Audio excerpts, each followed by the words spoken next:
Hello, ഇന്ന് നമുക്ക് dear എന്ന തമിഴ് സിനിമയുടെ കഥ നോക്കിയാലോ. കഥയുടെ ചുരുക്കം എന്തെന്നാൽ, ഉറക്കത്തിൽ കൂർക്കം വലിക്കുന്ന ഒരു പെൺകുട്ടി വിവാഹം മുടങ്ങി പോകുന്നതിനാൽ അക്കാര്യം മറച്ചുവെച്ച് അവൾ വിവാഹം കഴിക്കുന്നു. ചെറിയ ശബ്ദം പോലും ഉറക്കത്തെ തടസ്സപ്പെടുത്തുന്ന പ്രശ്നമുള്ള ഭർത്താവ് ആദ്യ രാത്രി തന്നെ ഭാര്യയുടെ കൂർക്കം വലി കണ്ടുപിടിച്ചു. അതോടെ അവരുടെ ജീവിതം മറ്റൊരു വഴിത്തിരിവിലേക്കാകുകയാണ്. അതെന്തെന്നൊക്കെ അറിയാൻ എങ്കിൽ നമുക്ക് വേഗം സിനിമയുടെ കഥയിലേക്ക് കടക്കാം. സിനിമ തുടങ്ങുമ്പോൾ നായകനായ അർജുന്റെ വീടാണ് കാണിക്കുന്നത്. അർജുന്റെ ചേട്ടത്തി വീട്ടിലെ കാര്യങ്ങളൊക്കെ നോക്കുകയാണ്. അവന്റെ ചേട്ടനാണെങ്കിലോ ഒരു ദേഷ്യക്കാരനാണ്. വീട്ടിലെ കാര്യങ്ങളെല്ലാം നോക്കുന്നത് ചേട്ടനാണ്. അതിനുശേഷം നായികയായ ദീപികയുടെ വീടാണ് കാണിക്കുന്നത്. ദീപികയുടെ പെണ്ണ് കാണൽ ചടങ്ങ് നടക്കുകയാണ്. ഇതുവരെ വന്ന എല്ലാ കല്യാണവും മുടങ്ങി. കാരണം ദീപിക ഉറക്കത്തിൽ നന്നായി കൂർക്കം വലിക്കും. വരുന്ന പയ്യന്മാരോടെല്ലാം അവൾ അത് തുറന്നു പറയുന്നതിനാൽ കല്യാണം മുടങ്ങിപ്പോകുന്നു. അതിനാൽ അമ്മയ്ക്ക് അവളോട് നല്ല ദേഷ്യമാണ്. മറ്റൊരു വശത്ത് അർജുൻ വളരെ ശാന്തമായി ഉറങ്ങുകയാണ്. ഒരു പെൻസിലിന്റെ ശബ്ദം കേട്ട് അവൻ ഞെട്ടി ഉണരും. കാരണം ഒരു ചെറിയ ശബ്ദം കേട്ടാലും ഉറങ്ങാൻ പറ്റാത്തൊരു പ്രശ്നം അർജുനുണ്ട്. ഈ അർജുൻ QTVയിലെ ന്യൂസ് റീഡറാണ്. ചേട്ടനും അമ്മയും അവനു വേണ്ടി കല്യാണം ആലോചിച്ചത് ദീപികയെ ആയിരുന്നു. അക്കാര്യം അവൻ പറയുമ്പോൾ അർജുൻ തനിക്കൊരു ലക്ഷ്യമുണ്ട്, ABS ചാനലിൽ റിപ്പോർട്ടർ ആകണമെന്ന്. അത് കഴിഞ്ഞ് വിവാഹം കഴിക്കാമെന്ന് പറയും. എന്നിനി ആ ജോലി കിട്ടാനാണ് എന്നാണ് വീട്ടുകാരുടെ ചോദ്യം. അവരതൊന്നും കേൾക്കാതെ ദീപികയുടെ വീട്ടിൽ പെണ്ണ് കാണാനായി അവനെ കൊണ്ടുപോകും. അവിടെ ചെന്നപ്പോൾ അർജുന്റെ അമ്മയ്ക്ക് ദീപികയുടെ അമ്മയെ പരിചയമുണ്ട്. അവർ രണ്ടാളും പണ്ട് സ്കൂളിൽ പഠിക്കുമ്പോൾ ബെസ്റ്റ് ഫ്രണ്ട്സ് ആയിരുന്നു. അങ്ങനെ അവർ വീണ്ടും സൗഹൃദം പുതുക്കുകയാണ്. ദീപികയെ വിളിക്കും. ആദ്യ കാഴ്ചയിൽ തന്നെ എല്ലാവർക്കും ദീപികയെ ഇഷ്ടമാവുകയാണ്. അതേസമയം തന്നെ അവിടെ കറണ്ട് പോകുമ്പോൾ ദുശകുനമാണല്ലോ എന്നൊരു മുത്തശ്ശി പറയും. അത് കേൾക്കുന്ന ദീപികയുടെ അച്ഛനാണെങ്കിൽ ദേഷ്യം വരികയാണ്. അങ്ങനെ ദീപികയും അർജുനും സംസാരിക്കുന്നു. അതേസമയം ദീപികയുടെ അമ്മ അവിടേക്ക് വന്നിട്ട് അവളെ മാറ്റി നിർത്തിയിട്ട്, പയ്യനെ ഇഷ്ടമായോ, നീ വല്ലതും അവനോട് തുറന്നു പറഞ്ഞോ എന്നൊക്കെ ചോദിക്കുമ്പോൾ, പയ്യനെ എനിക്കിഷ്ടമായി, ഞാനൊന്നും പറഞ്ഞില്ല, പറയാൻ പോകുന്നതേ ഉള്ളൂ എന്ന് പറയും. എന്നാൽ അമ്മ അവളെ തടയുകയാണ്. ഞാൻ അർജുന്റെ അമ്മയോട് സംസാരിക്കാമെന്ന് ദീപികയുടെ അമ്മ പറയും. കാരണം അവർ ഫ്രണ്ട്സ് ആണല്ലോ. അങ്ങനെ രണ്ടാളും പരസ്പരം ഇഷ്ടപ്പെട്ട് വിവാഹ നിശ്ചയമാകും. അവരുടെ കല്യാണവും കഴിഞ്ഞു. ആദ്യ രാത്രി രണ്ടാളും സംസാരിച്ചിരിക്കുകയാണ്. ദീപിക ചോദിക്കും, എനിക്ക് എന്തെങ്കിലും കുറവുകളുണ്ടെങ്കിൽ എന്നെ വെറുക്കുമോ എന്ന് ചോദിക്കുമ്പോഴോ, ഇല്ല, അതിന് നിനക്ക് എന്ത് കുറവാ ഉള്ളേ, അറിവുണ്ട്, അഴകുണ്ട്, എല്ലാവരോടും നല്ലോണം പെരുമാറുന്നു, പിന്നെ എന്ത് വേണം. ഞാനൊരു ലൈറ്റ് സ്ലീപ്പറാണ്. എന്ത് ചെറിയ ശബ്ദം കേട്ടാലും ഉണരും. നീ ലൈറ്റ് സ്ലീപ്പറാണോ അതോ സൗണ്ട് സ്ലീപ്പറാണോ എന്ന് ചോദിക്കുമ്പോൾ ഒരു നിമിഷം ഞെട്ടിപ്പോയ ദീപിക സൗണ്ട് സ്ലീപ്പർ എന്ന് പറയും. അത് കേട്ട അർജുൻ, ഭാഗ്യവതി, ഒരുപാട് നേരം ഉറങ്ങാമല്ലോ എന്ന് പറഞ്ഞ് ക്ഷീണം കാരണം കിടക്കുവാനായി പോകുന്നു. ദീപിക നേരെ ബാത്റൂമിൽ കയറി അമ്മയെ ഫോൺ വിളിക്കുകയാണ്. വിവാഹത്തിനായി ചെന്നൈയിലേക്ക് വന്നതിനാൽ അവരും അർജുന്റെ വീട്ടിലുണ്ട്. അർജുൻ പറഞ്ഞ കാര്യമെല്ലാം അവൾ തുറന്നു പറയുന്നു. അർജുന്റെ അമ്മയോട് ദീപികയുടെ അമ്മ കാര്യമൊന്നും സംസാരിച്ചിട്ടില്ല. നീ ഇന്നത്തെ രാത്രി എങ്ങനെയെങ്കിലും ഒന്ന് അഡ്ജസ്റ്റ് ചെയ്, ഉറങ്ങാതിരിക്കുവാനായിട്ടും അമ്മ അവളെ ഉപദേശിക്കും. അവൾക്കാണെങ്കിലോ അതെല്ലാം കേട്ട് ദേഷ്യം വരികയാണ്. ദീപികയാണെങ്കിൽ ഉറങ്ങാതിരിക്കുവാനായി തീരുമാനിക്കും. ഒരു ഘട്ടത്തിൽ അവൾക്ക് പിടിച്ചു നിർത്താനായില്ല, അവൾ ഉറങ്ങി. മറ്റൊരു വശത്ത് അർജുനാണെങ്കിലോ ദീപികയും ഒപ്പമുള്ള പ്രണയ നിമിഷങ്ങളൊക്കെ ഓർത്ത് ഉറങ്ങവേ ഒരു കൂർക്കം വലിയുടെ ശബ്ദം കേട്ട് ഞെട്ടി ഉണരും. ആ ശബ്ദം ദീപികയിൽ നിന്നുമാണ് വരുന്നതെന്ന് മനസ്സിലാക്കിയ അർജുനാണെങ്കിലും ഷോക്കായി പോകുന്നു. അവൻ എത്ര വിളിച്ചിട്ടും അവൾ ഉണർന്നില്ല. അടുത്ത ദിവസം ദീപികയും അർജുനും ഹണിമൂണിന് പോകുവാനായി തീരുമാനിക്കുകയാണ്. ദീപികയുടെ അമ്മയും അവിടെയുണ്ടല്ലോ, അവർ പോകുവാനായി ഇറങ്ങും. ദീപികയുടെ അമ്മയാണെങ്കിലോ, നിങ്ങൾ ഹണിമൂണിന് പോകുമല്ലേ, നല്ലൊരു അവസരം കിട്ടുമ്പോൾ എല്ലാം അവനോട് തുറന്നു പറയുവാനായി പറയുന്നു. അർജുനാണെങ്കിലോ ചേട്ടനോട്, ഇന്നലെ രാത്രി എൻ്റെ റൂമിൽ നിന്നും എന്തെങ്കിലും ശബ്ദം കേട്ടോ എന്ന് ചോദിക്കുമ്പോൾ ചേട്ടന് ദേഷ്യം വരും. അവൻ ഉദ്ദേശിച്ചത് കൂർക്കം വലിയായിരുന്നു. പക്ഷെ ചേട്ടനാണെങ്കിലോ ദേഷ്യമാണ് വന്നത്. അങ്ങനെ അവർ ഹണിമൂൺ യാത്ര ആരംഭിച്ചു. ഹോട്ടലിലും എത്തി. അർജുൻ അവളെ അക്സെപ്റ്റ് ചെയ്യാൻ പറ്റാതായി. രാത്രി ഫുഡ് കഴിക്കാനിരിക്കുമ്പോൾ ദീപിക അക്കാര്യം തുറന്നു പറയാനായി ശ്രമിക്കുമ്പോൾ അർജുൻ വിഷയം മാറ്റുകയാണ് ചെയ്തത്. അന്ന് രാത്രി ദീപിക അർജുൻ അടുത്തേക്ക് വരുമ്പോഴോ ബാത്റൂമിൽ പോകണമെന്ന് പറഞ്ഞ് അവൻ ഒഴിഞ്ഞു മാറി. ടെൻഷനായി നിന്ന അർജുനാണെങ്കിലോ ബാത്റൂമിൽ തെന്നി വീണ് അവന്റെ മൂക്ക് പൊട്ടി. അങ്ങനെ ഹണിമൂണും ക്യാൻസൽ ചെയ്ത് അവർ തിരിച്ചെത്തുകയാണ്. ഓഫീസിലെത്തിയ അർജുനാണെങ്കിലോ ഫ്രണ്ട്സിനോട് കാര്യമെല്ലാം തുറന്നു പറയുമ്പോൾ അവന്റെ ഫ്രണ്ടായ ജെനി ദീപികയോട് നീ ഒന്ന് തുറന്ന് സംസാരിക്കുവാനായും പറയും. അങ്ങനെ അർജുൻ ദീപികയും കൂട്ടി ഫുഡ് കഴിക്കാനായി പോകുന്നു. അവിടെ വെച്ച് ദീപിക എല്ലാം തുറന്നു പറയും. അമ്മയാണ് ഒന്നും പറയണ്ട എന്ന് എന്നോട് പറഞ്ഞത്. നിന്റെ അമ്മയോട് പറയാമെന്ന് പറഞ്ഞു, പക്ഷേ അമ്മ പറഞ്ഞില്ല.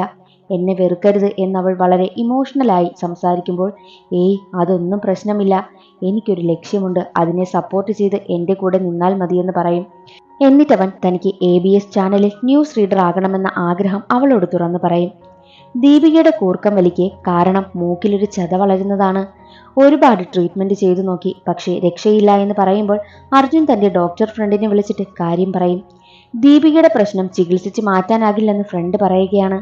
അർജുൻ ആകെ ടെൻഷനായി. രണ്ടാളും തമ്മിൽ വഴക്കുണ്ടാകുവാനായും തുടങ്ങി. ഇനി എന്ത് ചെയ്യുമെന്നവർ ആലോചിക്കുമ്പോഴോ രണ്ടാൾക്കും അഡ്ജസ്റ്റ് ചെയ്യാമെന്ന് തീരുമാനിക്കും. ഒരാൾ ഉറങ്ങുമ്പോൾ മറ്റൊരാൾ ഉണർന്നിരിക്കാം, അങ്ങനെ മുന്നോട്ട് പോകാമെന്നവർ തീരുമാനിക്കും. നമ്മുടെ പ്രശ്നങ്ങൾ ഈ 4 ചുമരുകൾക്കുള്ളിൽ നിൽക്കണമെന്ന് അവർ തീരുമാനിച്ചു. ഓരോ ദിവസവും ആരുറങ്ങണമെന്ന് ടൈം ടേബിളും അവർ സെറ്റ് ചെയ്തു വെച്ചു. ഇന്ന് അർജുൻ ഉറങ്ങുമ്പോൾ നാളെ ദീപിക. അങ്ങനെ ദിവസങ്ങൾ മുന്നോട്ട് പോയി. അർജുനും ദീപികയ്ക്കും നന്നായി ഉറക്കം കിട്ടാതെയായി. അവർക്ക് മടുത്തു തുടങ്ങി. അങ്ങനെ ഇരിക്കെ അർജുൻ ആഗ്രഹിച്ച പോലെ അവന്റെ സ്വപ്നത്തിന്റെ ആദ്യ പടിയായ ഇന്റർവ്യൂവിനായി പോവുകയാണ്. ദീപിക അവന് എല്ലാ സപ്പോർട്ടും നൽകും. പോകാനിറങ്ങുമ്പോഴോ ദീപികയാണെങ്കിൽ നെറ്റിൽ സെർച്ച് ചെയ്തിട്ട് കണ്ട ഒരു കാര്യം അവനോട് തുറന്നു പറയുകയാണ്. അവൾ ഒരു സൈക്യാട്രിസ്റ്റിനെ പറ്റി അറിഞ്ഞു. അവർ ഒരു തെറാപ്പിയെ പറ്റി പറയുന്നുണ്ട്. അത് അറ്റൻഡ് ചെയ്താൽ നിന്റെ ഈ സൗണ്ട് പ്രശ്നമെല്ലാം മാറുമെന്ന് ദീപിക പറയുമ്പോൾ അത് കേട്ട് ദേഷ്യം വന്ന അർജുനാണെങ്കിലോ, നീ പറയുന്നത് പ്രശ്നം എനിക്കാണെന്നല്ലേ എന്ന് ചോദിച്ച് രണ്ടാളും തമ്മിൽ വഴക്കാകും. ദീപികയോട് പിണങ്ങി അവൻ ഇന്റർവ്യൂവിന് പോകുന്നു. അന്ന് രാത്രി തന്നെ എല്ലാവരും സംസാരിച്ചിരിക്കുകയായിരുന്നു. ദീപിക അർജുന്റെ ചേട്ടനൊപ്പം കമ്പനിയിൽ ജോലിക്ക് പോകുന്നുണ്ട്. അവൾ ചെന്നതിന് ശേഷം കമ്പനിയിൽ വന്ന മാറ്റങ്ങളെ പറ്റിയൊക്കെയാണ് അവർ ചർച്ച ചെയ്യുന്നതും. അപ്പോൾ അർജുൻ മൊബൈൽ കളിച്ചിരിക്കുന്നത് അമ്മ ശ്രദ്ധിച്ച് കാര്യം തിരക്കുമ്പോൾ അപ്പോഴാണ് അർജുൻ തനിക്ക് ആഗ്രഹിച്ച ചാനലിൽ ജോലി കിട്ടിയ കാര്യം പറയുന്നതും. അത്രയും നേരമായിട്ടും അവൻ ദീപികയോട് ഒന്നും തുറന്നു പറഞ്ഞതേയില്ല. അവൾ അത് കേട്ട് ഒരുപാട് വിഷമിക്കും. അവർക്കിടയിൽ എന്തോ പ്രശ്നമുണ്ടെന്ന് അമ്മയ്ക്ക് നന്നായി മനസ്സിലായി. ദീപിക ഒറ്റയ്ക്കിരിക്കുന്നത് കണ്ട അമ്മയാണെങ്കിലോ അവളെ ഒരു ബുക്ക് നോക്കുവാനായി റൂമിലേക്ക് കൂട്ടിക്കൊണ്ടുപോയി. അപ്പോൾ അമ്മയുടെ വിവാഹ ഫോട്ടോ ദീപികയ്ക്ക് കാണിക്കും. ലവ് മാരേജ് ആയിരുന്നു എന്ന് പറയുമ്പോൾ ദീപിക കഥ കേൾക്കുവാനായി ആഗ്രഹിക്കുന്നു. അച്ഛൻ ഗുമസ്തനായിരുന്നു. അച്ഛന്റെ കീഴിൽ ജോലി ചെയ്തിരുന്ന ആളായിരുന്നു അദ്ദേഹം. കണ്ടു, ഇഷ്ടമായി, വീട്ടിൽ പറഞ്ഞു വിവാഹം കഴിച്ചു. വിവാഹത്തിന് ശേഷമാണ് അയാൾ ദേഷ്യക്കാരനാണെന്നും തന്നെ അടിമയെ പോലെയാണ് കാണുന്നതെന്നും മനസ്സിലായത്. അവർക്കിടയിൽ പ്രശ്നങ്ങളുണ്ടായി. ബിസിനസ് ചെയ്ത് ഒരുപാട് കടമായപ്പോൾ അയാൾ എന്നെയും 2 മക്കളെയും കളഞ്ഞിട്ട് പോയി. നമുക്കൊരുപാട് ഇഷ്ടമുള്ളവരെ വെറുക്കുന്നതാണ് ഏറ്റവും വലിയ വേദന. നമുക്കൊരു പ്രശ്നമുണ്ടെങ്കിൽ അതൊരു നാൾ മാത്രമേ കാണൂ എന്നൊക്കെ അമ്മ തൻ്റെ കഥയിലൂടെ അവളെ ആശ്വസിപ്പിക്കും. അമ്മ അവളെ കെട്ടിപ്പിടിക്കുമ്പോൾ അവൾക്ക് ഒരുപാട് ആശ്വാസമാകുന്നു. അങ്ങനെ ഇരിക്കെ അർജുൻ ജോലിക്ക് ജോയിൻ ചെയ്തതിനു ശേഷം ചെന്നൈയിൽ ഫിനാൻസ് മിനിസ്റ്റർ വന്നതിനാൽ അവരുടെ ചാനലിന് ഇന്റർവ്യൂ നൽകാമെന്ന് തീരുമാനിച്ചു. ചീഫ് ആണെങ്കിൽ ആ അവസരം അർജുന് നൽകി. ആ സന്തോഷം അവൻ ദീപികയോട് പറയും. അതറിഞ്ഞിരുന്നെങ്കിൽ ഇന്നലെ ഞാൻ ഉറങ്ങില്ലായിരുന്നു എന്ന് ദീപിക പറയും. ആ സന്തോഷത്തിൽ അവൾക്കൊപ്പം തെറാപ്പിക്ക് പോകുവാനായി അവൻ സമ്മതിക്കുന്നു. അതിനുശേഷം അവൻ ബാത്റൂമിലേക്ക് പോയി. ചീഫ് വിളിച്ചിട്ടും അവന്റെ ഫോൺ കിട്ടുന്നതേയില്ല. പ്രോഗ്രാം കാണാൻ അർജുന്റെ ഫ്രണ്ട്സും ഫാമിലിയും ഒക്കെ കാത്തിരിക്കുമ്പോൾ മറ്റൊരാളാണ് ഇന്റർവ്യൂ എടുക്കുന്നത്. കാരണം എന്തെന്നാൽ അർജുൻ ബാത്റൂമിലിരുന്ന് ഉറങ്ങിപ്പോയി. അതൊരാൾ ഫോട്ടോ എടുത്ത് പബ്ലിക്കാക്കി. അർജുനെ ചീഫ് വഴക്ക് പറഞ്ഞ് ജോലിയിൽ നിന്നും പിരിച്ചുവിട്ടു. ടോയ്ലറ്റ് സ്ലീപ്പർ എന്ന പേരും അവന് കിട്ടി. അവൻ ഒരുപാട് നാണക്കേടായി. അവന് ദീപികയോട് വെറുപ്പായി. അവൾ വിളിച്ചിട്ടും ഫോൺ എടുക്കുന്നതേയില്ല. ജെനി വഴി ദീപിക സംഭവമെല്ലാം അറിഞ്ഞു. അവന്റെ സ്വപ്നം പറഞ്ഞിരുന്നതൊക്കെ അവൾ ഓർക്കുന്നു. അർജുൻ കൂട്ടുകാർക്കൊപ്പം ബാറിലായിരുന്നു ആ സമയം. ദീപിക അവിടെ എത്തി അവനോട് ക്ഷമ ചോദിക്കും. എനിക്കൊരവസരം കൂടി താ, ഞാൻ അഡ്ജസ്റ്റ് ചെയ്തോളാം എന്നവൾ പറയുമ്പോൾ ജോലി നഷ്ടമായതിനാലും ദേഷ്യം വന്ന് അവൻ അവിടെ നിന്ന് ഇറങ്ങിപ്പോകുന്നു. അടുത്ത ദിവസം അവൻ ഡിവോഴ്സിന് അപ്ലൈ ചെയ്തു. കോടതിയിലേക്ക് പോവുകയാണ്. എന്നാൽ ജഡ്ജിയാണെങ്കിലോ ഭാര്യയുടെ കൂർക്കം വലിയാണ് ഡിവോഴ്സിന് കാരണമെന്നറിയുമ്പോൾ അവനെ വഴക്ക് പറയുന്നു. അവിടെ നിന്നവരെല്ലാം അത് കേട്ട് ചിരിക്കുമ്പോൾ ദേഷ്യം വന്ന ചേട്ടൻ ഇറങ്ങിപ്പോവുകയാണ് ചെയ്തത്. ദീപികയോട് ചോദിക്കുമ്പോഴോ അവൾക്ക് ഡിവോഴ്സ് വേണ്ടെന്ന് പറയും. പക്ഷെ അർജുനാണെങ്കിലോ എന്ത് സംഭവിച്ചാലും ദീപികയെ വേണ്ട എന്ന തീരുമാനത്തിലാണ്. ജഡ്ജി അവരെ 6 മാസത്തേക്ക് കൗൺസിലിങ്ങിന് വിടുവാനായും തീരുമാനിച്ചു. പുറത്തിറങ്ങിയപ്പോൾ ദീപികയുടെ അമ്മ അർജുനടുത്തെത്തി 4 ചുമരിനുള്ളിൽ തീർക്കേണ്ട പ്രശ്നം എല്ലാവരെയും അറിയിച്ചതിൽ ഒരുപാട് കരയും. പക്ഷേ അർജുനാണെങ്കിലോ ദീപികയെ വേണ്ട എന്ന ഉറച്ച തീരുമാനത്തിലാണ്. ചേട്ടനാണെങ്കിൽ അവനെ അടിക്കും. അങ്ങനെ ഇരിക്കെ ഒരിക്കൽ ദീപിക അർജുനെ ഫോൺ വിളിച്ചിട്ട് കാണണമെന്ന് പറയും. അവരൊരു കോഫി ഷോപ്പിൽ വെച്ച് മീറ്റ് ചെയ്യുകയാണ്. അപ്പോൾ അവൾ പ്രഗ്നന്റ് ആണെന്ന കാര്യം തുറന്നു പറയുന്നു. അത് കേട്ട അർജുന് ഒരുപാട് സന്തോഷമാകും. ഡിവോഴ്സിനെ പറ്റി നമുക്ക് ഒന്നുകൂടി ചിന്തിക്കാമെന്ന് ദീപിക പറയുമ്പോഴോ പറ്റില്ല, പക്ഷേ കുഞ്ഞിന്റെ കാര്യം ഞാൻ നന്നായി നോക്കുമെന്നവൻ പറയും. ദീപികയ്ക്ക് ഒരുപാട് വിഷമമാകും. അവൾ പ്രഗ്നന്റ് ആണെന്ന കാര്യം അമ്മയോടും അച്ഛനോടും പറയുന്നു. കൂടാതെ അബോർഷൻ ചെയ്യാൻ പോകുന്ന കാര്യവും പറയും.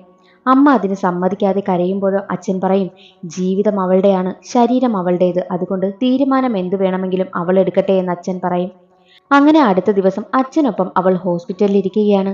അർജുൻ അവിടെ എത്തി പ്രശ്നമുണ്ടാക്കും. കാരണം അബോർഷൻ ചെയ്യാൻ പോകുന്ന കാര്യം അവൻ അറിഞ്ഞു. അവൻ ഡിവോഴ്സിൽ നിന്നും പിന്മാറാൻ തയ്യാറല്ല, പക്ഷേ അവന് കുഞ്ഞിനെ വേണം. ദീപികയാണെങ്കിലും വിവാഹമോചനത്തിന് തയ്യാറാണെന്നും പറഞ്ഞ് മോതിരവും ഊരി നൽകി ഓപ്പറേഷൻ തിയേറ്ററിലേക്കും കയറിപ്പോകും. അത് കഴിഞ്ഞ് മാസങ്ങൾക്ക് ശേഷമാണ് കാണിക്കുന്നത്. ചേട്ടൻ തല്ലിയതിനാൽ ഇപ്പോൾ അർജുൻ ഒറ്റയ്ക്കാണ് താമസവും. അമ്മയ്ക്ക് സുഖമില്ലാത്തത് അറിഞ്ഞതിനാൽ അവൻ കാണാനായി പോകും. അർജുനോട് സംസാരിച്ചിരിക്കവേ അമ്മയ്ക്ക് പെട്ടെന്ന് നെഞ്ചുവേദന വരികയാണ്. ഹോസ്പിറ്റലിലും എത്തിക്കും. അവിടേക്ക് ദീപികയും കുടുംബവും എത്തുകയാണ്. ദീപികയും അർജുനും വീണ്ടും കണ്ടുമുട്ടുന്നു. അങ്ങനെ ചേട്ടത്തി വഴി ദീപിക അർജുനെ ഉപേക്ഷിച്ചു പോയ അച്ഛനാണെങ്കിലോ അമ്മയ്ക്ക് ലെറ്റർ അയച്ച കാര്യം അറിയും. അക്കാര്യം അർജുനോടവൾ പറയും. അച്ഛനെ കണ്ടുപിടിക്കാമെന്ന് പറഞ്ഞ് അവരുടെ പഴയ കല്യാണ ഫോട്ടോ കാണിക്കും. എന്നാൽ അർജുനാണെങ്കിലോ അതിന് സമ്മതിക്കില്ല. കാരണം അമ്മയെ ഉപേക്ഷിച്ചു പോയതല്ലേ. അമ്മയ്ക്കൊരു ബൈപ്പാസ് സർജറി കൂടിയുണ്ട്. അതിനു മുമ്പ് അച്ഛനെ അമ്മയ്ക്ക് മുന്നിൽ കൊണ്ടുവരണമെന്ന് അവൾ ആഗ്രഹിക്കുകയാണ്. അമ്മയ്ക്കും അതിന് ആഗ്രഹമുണ്ട്. ഒടുവിൽ മനസ്സില്ലാ മനസ്സോടെ അർജുൻ ദീപികയ്ക്കൊപ്പം അച്ഛനെ തിരക്കി പോകുവാനായി തയ്യാറാകും. ഫ്ലൈറ്റിൽ യാത്ര ചെയ്യവേ ഫ്ലൈറ്റിൽ വെച്ച് ദീപിക ഉറങ്ങി. അവൾ കൂർക്കം വലിക്കുന്നത് കേട്ട് എല്ലാ ആൾക്കാരും പ്രശ്നമുണ്ടാക്കുന്നതായി അവൻ സ്വപ്നം കാണുന്നു. അവൻ അവളോടൊപ്പം പോകാൻ തന്നെ നാണക്കേടാണ്. അങ്ങനെ അച്ഛനുള്ള സ്ഥലമായ ഇടുക്കിയിലെത്തി. ഒരു കോഫി ഷോപ്പിൽ വെച്ച് അവരച്ഛനെ കാണും. അർജുൻ അച്ഛൻ അവരെ ഉപേക്ഷിച്ച് പോയതിൽ അച്ഛനെ ഒരുപാട് വഴക്ക് പറഞ്ഞിട്ട് ഇറങ്ങിപ്പോവുകയാണ്. അന്ന് രാത്രി അവൻ അവന്റെ വിഷമമൊക്കെ ദീപികയോട് തുറന്നു പറഞ്ഞ് ഒരുപാട് കരയുന്നു. അടുത്ത ദിവസം അച്ഛൻ അവരെ തിരക്കി എത്തുകയാണ്. എന്നിട്ട് അർജുനോട് ക്ഷമ ചോദിച്ച് ഒരവസരം കൂടി എനിക്ക് തരുമോ എന്ന് ചോദിക്കുമ്പോഴോ അവൻ ദീപികയുടെ നിർബന്ധപ്രകാരം ക്ഷമിക്കുവാനായും തയ്യാറാകും. അങ്ങനെ അവർ അച്ഛനെയും കൂട്ടി യാത്ര ആരംഭിച്ചു. അർജുനാണെങ്കിലോ ദീപികയോട് ഇഷ്ടമൊക്കെ തോന്നി തുടങ്ങിയിരുന്നു. അങ്ങനെ അമ്മയുടെ അടുത്തേക്ക് അവർ അച്ഛനെ കൊണ്ടുപോകുന്നു. അച്ഛനെ കണ്ട അമ്മ ഒരുപാട് പൊട്ടിക്കരയുകയാണ്. പക്ഷെ അവിടെ എത്തിയ ചേട്ടൻ ഒരുപാട് പ്രശ്നമുണ്ടാക്കും. അച്ഛനെ വീട്ടിൽ കയറ്റാൻ പറ്റില്ലെന്ന് പറയുമ്പോൾ അമ്മ അച്ഛനോടൊപ്പം പോകുമെന്ന് തന്നെ പറയും. അമ്മയെ അയാൾ നന്നായി നോക്കില്ലെന്നായിരുന്നു ചേട്ടന്റെ മറുപടി. അത് കേട്ട അമ്മ, നീ നിന്റെ ഭാര്യയെ നന്നായി നോക്കുന്നുണ്ടോ? നീ അവളുടെ ഇഷ്ടങ്ങൾ എന്തെന്ന് പോലും ചോദിച്ചിട്ടുണ്ടോ? നീ തീരുമാനിക്കും പോലല്ലേ നമ്മളെല്ലാം ജീവിക്കുന്നത്. അവൾ കഥ എഴുതും, നിനക്കറിയുമോ അതൊക്കെ എന്നെല്ലാം അമ്മ ചോദിക്കുകയാണ്. ചേട്ടൻ അതിനൊന്നും മറുപടിയില്ലായിരുന്നു. അന്ന് രാത്രി തന്നെ ഭാര്യയോടൊപ്പം വീട്ടിലെത്തിയ ചേട്ടൻ തന്റെ തെറ്റ് മനസ്സിലാക്കി മാപ്പ് പറഞ്ഞ് കരയുകയാണ്. ചേട്ടൻ അടുത്ത ദിവസം തന്നെ അച്ഛനോടും മാപ്പ് പറയുന്നു. എന്നിട്ട് ചേട്ടത്തി എഴുതിയ കഥാബുക്കെല്ലാം പ്രസിദ്ധീകരിക്കുവാനായും തീരുമാനിക്കും. ചേട്ടത്തിക്കും ഒരുപാട് സന്തോഷമായി. കുടുംബം ഒന്നാവുകയാണ്. അമ്മയെ ഡിസ്ചാർജ് ചെയ്ത് ദീപികയും തിരിച്ചു പോകുന്നു. അവർക്ക് രണ്ടാൾക്കും വല്ലാതെ മിസ് ചെയ്യുവാനായും തുടങ്ങി. അച്ഛൻ അർജുനെ ഒരുപാട് ഉപദേശിക്കും. അങ്ങനെ വീണ്ടും കോടതിയിലെത്തി. ദീപികയെ കാണുന്ന അർജുനാണെങ്കിലോ അവളോട് തനിക്ക് ഡിവോഴ്സിന് താല്പര്യമില്ല. എല്ലാ ഇംപെർഫെക്ഷൻസും അഡ്ജസ്റ്റ് ചെയ്യുന്നതാണ് ദാമ്പത്യ ജീവിതമെന്ന് എനിക്ക് മനസ്സിലായെന്ന് അവൻ പറയുകയാണ്. പക്ഷെ ദീപിക അതിന് മറുപടി ഒന്നും കൊടുത്തില്ല. ജഡ്ജിയുടെ മുന്നിലെത്തുമ്പോഴോ ദീപിക ഒന്നും പറയാത്തതിനാൽ അർജുൻ ഡിവോഴ്സിന് സമ്മതിക്കും. ദീപികയാണെങ്കിലോ തനിക്ക് അർജുനോട് 2 മിനിറ്റ് സംസാരിക്കണമെന്നാണ് പറഞ്ഞത്. പുറത്തു വന്ന അവർ പരസ്പരം മനസ്സ് തുറന്നു സംസാരിക്കുന്നു. കൂർക്കം വലി കാരണം അവൾ അനുഭവിച്ച വിഷമങ്ങളെല്ലാം അവനോട് തുറന്നു പറയും. അവളെ എല്ലാ കുറവുകളോടും കൂടി അക്സെപ്റ്റ് ചെയ്യുവാനായി അർജുൻ തയ്യാറാകുന്നു. അങ്ങനെ അവർ പരസ്പരം പ്രശ്നങ്ങളെല്ലാം പറഞ്ഞു തീർത്ത് രണ്ടാളും ഒന്നിക്കുകയാണ്. എല്ലാവർക്കും സന്തോഷമാകും. അങ്ങനെ വർഷങ്ങൾ കടന്നുപോയി. അവർക്ക് 2 പേർക്കും കുഞ്ഞ് ജനിച്ചു. രണ്ടാളും കുഞ്ഞുമായിരിക്കവേ ഉറങ്ങുകയായിരുന്ന കുഞ്ഞിൽ നിന്നും ഒരു ശബ്ദം കേൾക്കുകയാണ്. കുഞ്ഞ് കൂർക്കം വലിക്കുന്നു. അത് കേട്ട് രണ്ടാളും ഉറക്കെ ചിരിക്കും. അതോടെ സിനിമ അവസാനിക്കുകയാണ്. ഇന്നത്തെ വീഡിയോ എല്ലാവർക്കും ഇഷ്ടമായി എന്ന് കരുതുന്നു. ഇഷ്ടമായാൽ ഒന്ന് ലൈക്ക് ചെയ്ത് സപ്പോർട്ട് ചെയ്യാനും ചാനൽ സബ്സ്ക്രൈബ് ചെയ്യാനും മറക്കരുതേ. അടുത്തൊരു സിനിമയുടെ കഥയുമായി കാണാം. അതുവരെ എല്ലാവർക്കും ബൈ.